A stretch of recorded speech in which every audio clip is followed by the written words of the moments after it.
In this video, we will be going over the Edit Customer page in SE Navigator. Under Quick Navigation, you can go to Edit Customer, but you can also go to the hamburger menu, Customers, and then Customer Search. From here, by default, this box down here is not checked to hide inactive users, so as you're scrolling through the list, you may notice that there's some tenants without units next to their name, and that means that they are no longer an active tenant, but you can still access their account at any point.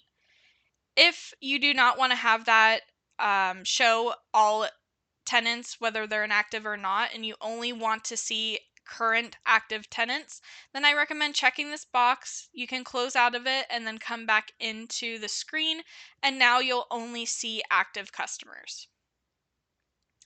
Another thing to note is if you're a single site facility, then you'll only see the one site listed here.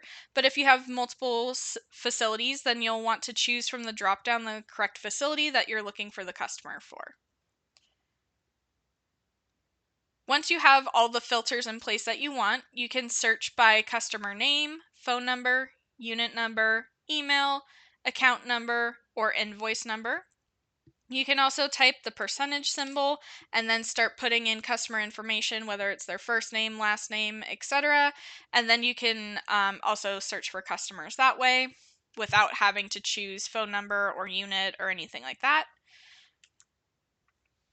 You can also just scroll through the list. Just keep in mind that this will only populate 125 customers at a time, so if you have more than that, then you'll need to search by name, phone number, unit, etc. to find the customer if you're scrolling through and don't see them in the list.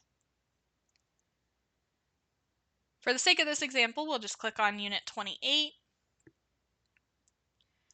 As you can see, there's several tabs on the Edit Customer page. There's also this paperclip icon that allows you to add notes and documents to their account. But we're just going to go one tab at a time and finish with the notes and documents icon. So first, the Quick View tab. The first thing you'll see is what their current balance is for the account. This will show if they have more than one unit, it will show a total balance for both combined units, and from here you can make a payment. Next is the security deposit. If they have a security deposit on their account and you want to refund part of it or all of it, you can click refund and enter the amount that you're wanting to refund to the customer in this box here. Next is the quick message. If you have multiple units for this tenant, then you'll want to make sure that you're clicking on the correct unit. There may be some notices that you send to customers, such as like a credit card expiration notice, where it would technically apply to both units, and in that case, you don't have to worry or be specific to which unit you're selecting. But something as important as something like an auction notice or a late letter, things like that, you'll definitely want to make sure that you have the correct unit selected when sending that. And you'll need to make sure that the tenant does have an email on file in order to send a quick message. You can also choose the different notices from here by scrolling through the list. To the right of that is co-tenants. This is not a super highly used feature, but in theory you could set up an additional tenant where maybe it's their spouse, the tenant's spouse, and you can set up payments to be 50-50. So on auto pay for one tenant, they are paying 50%, and for the co-tenant, they're paying 50% on another auto pay card or bank draft or whatever it may be. Keep in mind this feature is intended to mostly be for auto pays themselves. Down here is primary contact. From here you can edit the information. Keep in mind if you're changing the phone number and you do have Twilio set up and like to utilize Twilio, you will have to get them set up to be opted in for SMS chat again if you change the phone number. And for the SMS chat option, this person is not currently opted in, but if they were, you would have the ability to write a text message here, click send, and then you'll get responses in this screen.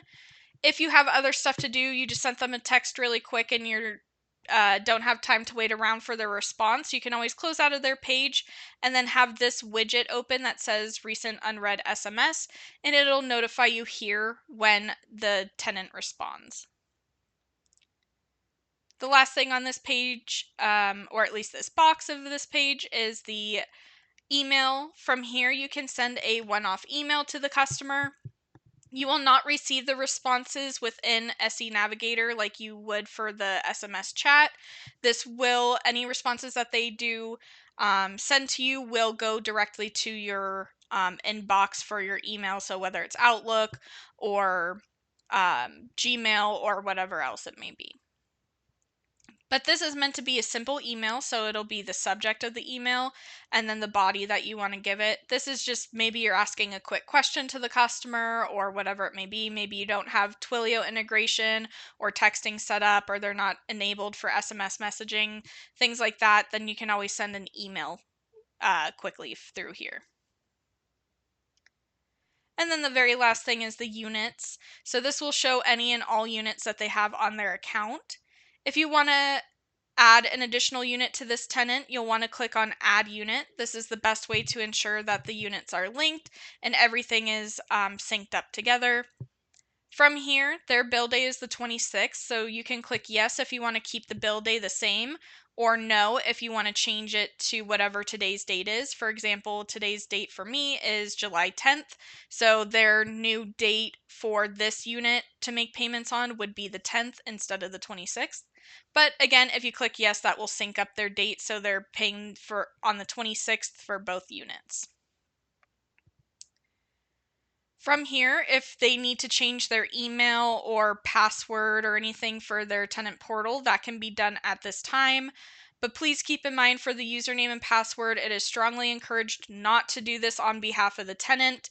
They will be able to access their online account. They'll be given a one-time registration code for every unit that they add and every move-in that is done for them, where they'll be able to get into their account if they don't already have an existing one, and they're welcome to update their password and everything like that at any point on their own.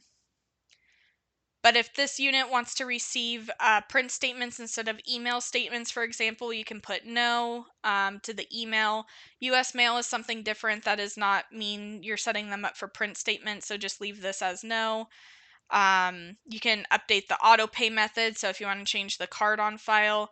Basically, this top half of information that is displayed here is for you to update anything if they want to make any changes, such as, again, email address or print statements or not, things like that. And then I've already done a video on a complete move-in, so I'm not going to spend much more time on this, but just as a refresher, you can choose a unit from here, change the move-in date from here.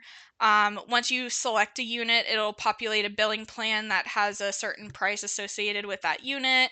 You can edit that price if needed, things like that.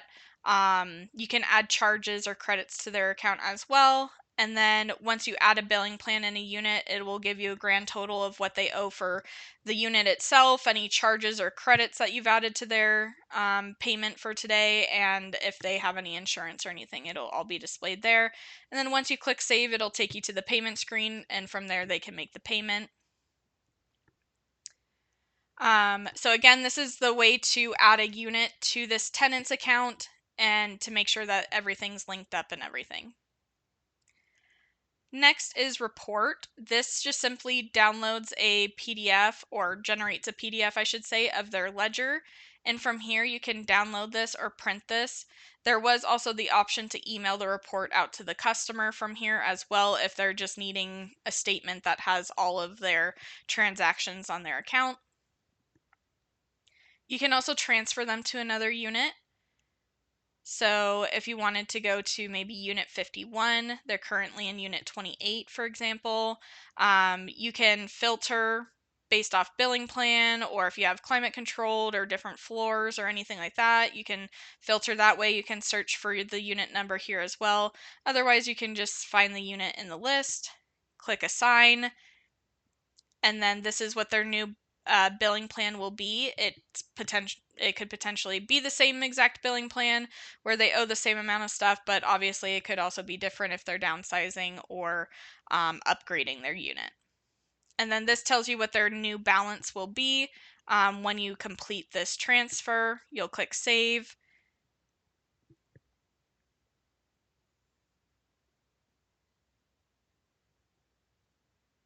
And then from here, because they do owe something, it does take you to the payment screen where they can pay that $7.84 that they still owe on the account. If you don't want to make a payment at this time, you can click out by clicking the X button. Otherwise, you can make prepayments from here.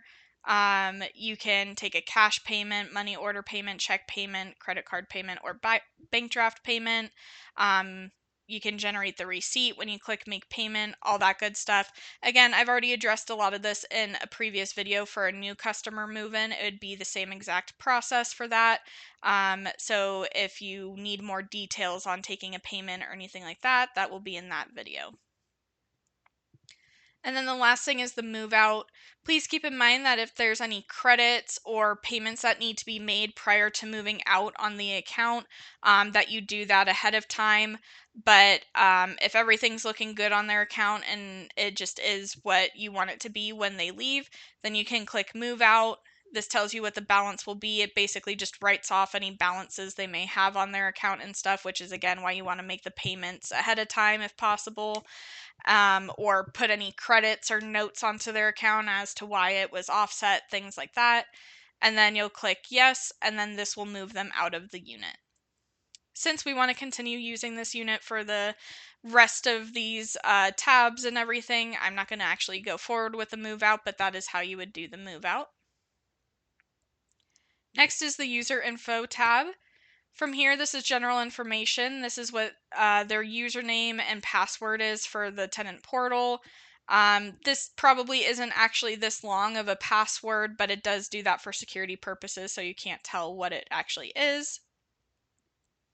You can add auto pay or change their auto pay. So if this already said credit card, you could just come over here to credit card and edit the information that's already in here if there's already something in here. Or if this is the first time adding them onto auto pay, this is the way that you could add the card number. Just keep in mind if you do add them on auto pay from here or change their card number from here, this will not charge their card at this moment. It will just set it up so that way the next time auto pay runs, whatever their rent day is or bank draft day is for their credit card or bank account even, that is when that will actually process. But this will not charge their bank or credit card today. Coming back here, you can change if they were currently on print statement or email statements, but now they want to be on print, you can change this to no. Again, you want to leave US mail statements as no. If this tenant has been a bad tenant and you do not want to rent to them again in the future, you can blacklist them by clicking yes. It will prompt you to add a note onto their account. It will be an urgent note, which I'll explain the difference between normal and urgent when we get up to the paperclip icon. But it will prompt you to add a note onto their account as to why you're blacklisting them. This just says if they want to receive SMS statements. It tells you right here what they're enabled for. So monthly statements, yes. Notifications, no. And then SMS chat, no. And then their birth date and maybe some other additional custom fields that you may have filled out during the move-in may be listed here. And then here you can change the draft day or the bill day. So this is where you can change if you do want to set them up on auto pay. It did disappear because I changed it off of auto pay, but if you're set up on auto pay and again, let's just say rent is assessed on the first of the month, you can say monthly bill day, and that will just mean that their card gets charged on the day that rent is charged onto their account. Otherwise, you can change the draft day to be maybe like the 5th of the month, for example. We're just going to change that back to net though. Coming back here for contacts, you can add additional contacts. So there is the ability to add additional contacts during the move-in process. However, you can come into here after the move-in is done and add even more contacts or add a contact if you didn't originally do it. So you can have different contact types such as alternate, billing, work, roommate, emergency, cosigner, permanent, refund, or authorized access. It'll all be pretty much the same information that you would fill out as if this was a customer. So first and last name, address, email, phone number, etc. And once you have all that information, you'll click save, and it will add them to the list here, and it'll tell you what type it is. So this is the primary tenant, and if you just created an alternate contact, it would say alternate, for example, and display their information similarly to this. Under account activity, you can see the ledger for each of their units. Keep in mind, if they have multiple units, you'll want to click the drop-down menu and select which unit you want to edit the ledger for or view the ledger for. So if you were to say enter payment right now and you're on unit 51, but they also have unit 28, for example, when you click enter payment, it will only update the payment for unit 51. I just want to make that very clear. That is a common thing that tech support sees, is when you go to enter a payment, some people from the screen will make a payment and they'll see that their balance is maybe $50 total for both units. So they'll put $50 as the amount owed, and the amount that they're paying at this time, but it'll just give this one unit a credit on their account for the remaining $43 and some odd change. So if you're going to be making a payment and you want to get both accounts to zero or make a payment on both accounts, you'll want to change, make the payment on each contract here. And then from here, you can edit their ledger. So if they've made a payment, for example, you can click this X and you can void that payment. If it's just a cash payment, which this was, you will only have the option to click void. If it was a check, you would have the option to do bounce or void. So bounce would indicate that it was a non-sufficient funds check and it got returned to you. And then the last option is for credit card. You would have void, bounce, which would indicate that it was a chargeback on the card. And then the third option is refund, and then that will allow you to do a partial refund instead of just voiding the entire transaction. Just keep in mind, if you void or refund on a credit card, it will automatically refund the card. You don't have to go into Merchant Track to update that or anything. It will automatically refund the credit card. It does take 3 to 5 business days, I believe, for it to show back up on the account, though.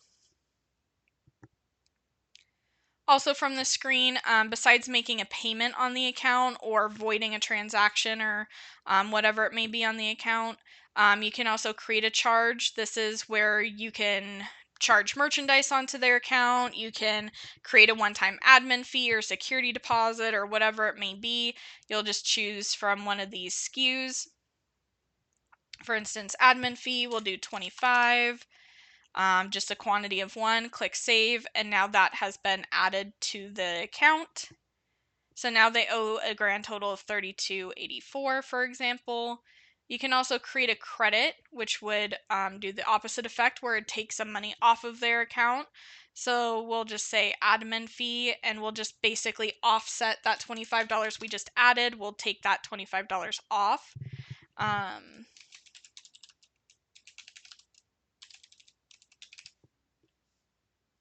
A reason/category. It can be anything that you want or see applicable. We'll just go with waived rent or other for this, though. And then the reason is off.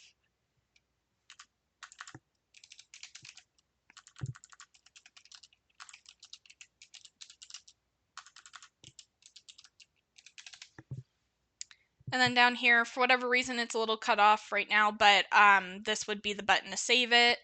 And now there is a $25 credit onto the account, and now we're back down to $7.84 as what they owe. Lastly, from here, you can create or refund a security deposit. So if you want to add one to their account, you can do that from here. Or if you need to refund one from their account, you can do that here. You can also go to the security deposit transaction, like line item, as well, once it's been created. And you can also void it from there as well if you wanted to refund it. And then my apologies, I misspoke before. There is one last thing, and that is creating an invoice for retail items specifically. So if they want to, this is kind of more intended just to quickly see what they would owe if they were to purchase some merchandise. So for instance, like a box, if they wanted to buy 6 of those, and then also maybe a lock. Their total would be $38.93 for the 6 boxes and 1 lock. If you have sales tax, that would be calculated here and included in the total, but this demo database does not have sales tax. If you click save, it will add it onto their account, but if you just wanted to quickly tell the customer what they would owe for all that merchandise, you could just quickly pull the screen up, enter the information of what they're wanting to add, and give them an estimate of what they would owe. But as I mentioned, if we click save, it does add that onto their account under box here. And if we click on this, it will show you all the things that they paid for.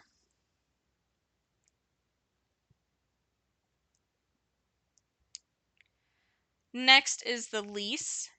So from lease, again, if you have multiple units, you'll want to choose the correct unit that you're wanting to edit the billing plan for, or add a unit to, or whatever it may be. You can, from here, add a billing plan. You can highlight the current billing plan and edit it. So if you wanted to change the amount that they're paying for the unit to like $80, for example, you could do that there. You can add a unit to the lease, or you can remove the unit from this lease. Under tenants, this is where that co-tenant comes into play on the overview tab, where you can add an additional tenant to the lease, and that will allow you to change and edit their payment information. So if you wanted to make this 50% and the new tenant 50%, that would allow you to split their auto pay payments in half, or any way that they choose to have it divvied up. It could be 70-30, 25-75, whatever it may be. And then here in the settings, most of this you won't touch, but this is just some advanced settings. And this is where you can set up the print statements if it's not already set up to be print statements and they want everything printed out and sent to them.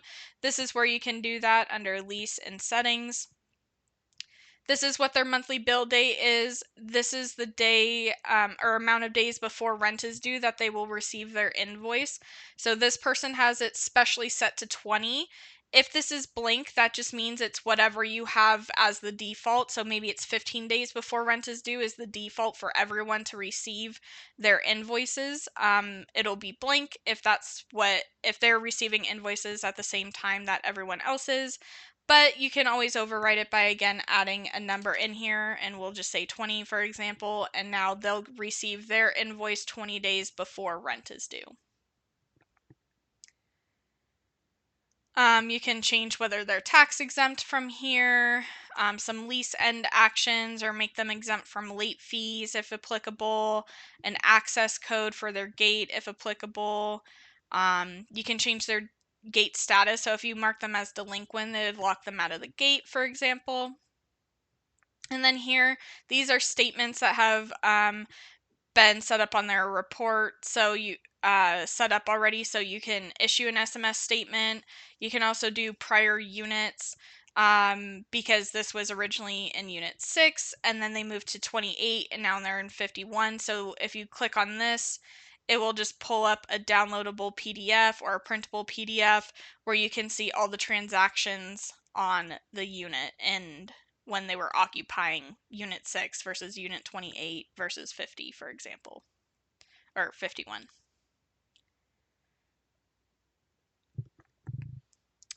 Next is work orders. So this will allow you to set up a work order for this tenant specifically. There's another screen where you can set up a work order in general. You can choose a tenant at that time for a general work order, but this will allow you, again, to create a specific work order for this unit/tenant. There's different categories of work orders that you can do. Most of the time you'll want to use this for maintenance or potentially like setting up an auction work order. That may not be set up to be automatically happening, so you'll just enter, say that you want the category as unit auction or maybe something like gate issue. Give a description of what the problem is for the work order. And then again, from here, if there's not already a unit assigned, you can assign a unit and or assign a tenant, assign a business contact if applicable.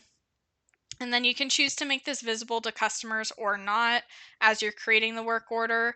Most work orders don't necessarily need to be visible to the customer, but if it is something like an auction notice, they should be able to have eyes on that. So you can click yes or no and then click save, and that will add it to the list. For instance, this one has one work order on it, and that is showed here. If there's any closed work orders for their unit, you can check this box and that will also show there. There's another place where you can see all work orders, closed, open, all of that good stuff, and for all units. But again, this is specifically for this tenant and for this unit. Next is the correspondence tab, and this just shows you all correspondence, so all invoices that have been sent out, all receipts that have been printed or generated, things like that. It'll show all of that here. You can click on them to generate them into a PDF where you can view them. And then down here, it's their statements for each month that they've been renting, so you can click on those two for more details. The last tab is the log tab, and this will just tell you who did what in the software basically, or at least for this unit. So it'll say, for instance, I'm the training owner. That's my staff information. So I'm the one that transferred them to 28 to 51. A different person had changed them from 6 to 8, or 6 to 28. Things like that. You can also see when the tenant gets online and makes edits to their account, whether it's making a payment or editing contact information if you enable that, things like that. You'll be able to see all changes that they have made as well. And then the very last thing for the edit customer screen is where you can add notes and such. So you'll click the paperclip icon to pull up this screen. This will show you all notes and documents that are added to their account.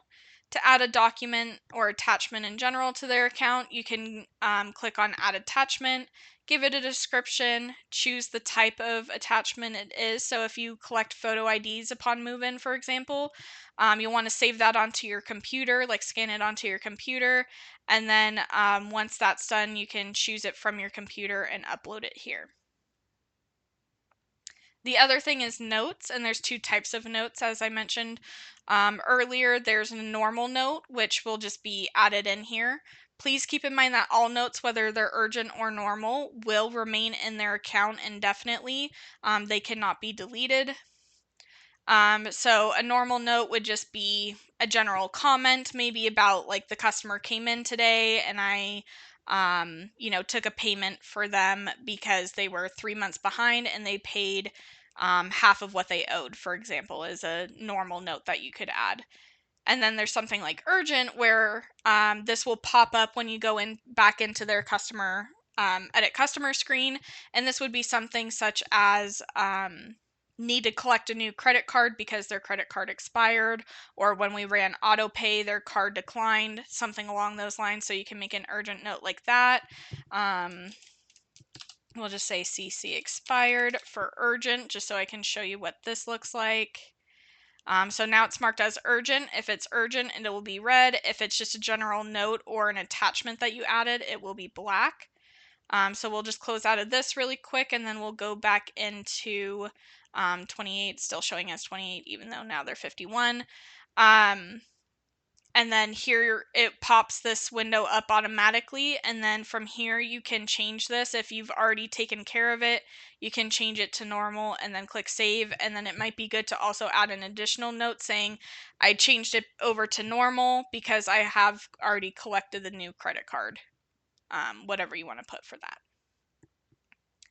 But with that being said, that is the end of the Edit Customer video. If you have any further questions, comments, or concerns regarding editing customer information, please feel free to reach out to your onboarding coach or tech support.